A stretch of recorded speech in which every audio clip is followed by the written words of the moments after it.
রাসূল সাল্লাল্লাহু আলাইহি সাল্লাম দুনিয়ার জিন্দেগি সম্পর্কে, দুনিয়ার জীবন সম্পর্কে আমাদেরকে একটা ধারণা দিলেন। সাহাবায়ে কেরাম উজ্জীবিত হয়ে যেতেন। সাহাবায়ে কেরাম রাসূল সাল্লাল্লাহু আলাইহি সাল্লামের এই কথাগুলি দিয়ে তুলনা করে নিজের মধ্যে পরিবর্তন নিয়ে আসতেন।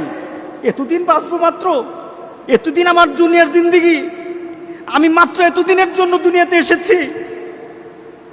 রাসূল সাল্লাল্লাহু আলাইহি সাল্লাম সাহাবায়ে কেরামদেরকে ডেকে বললেন, এদিকে আসো সবাই। রাসূল সাল্লাল্লাহু আলাইহি সাল্লাম,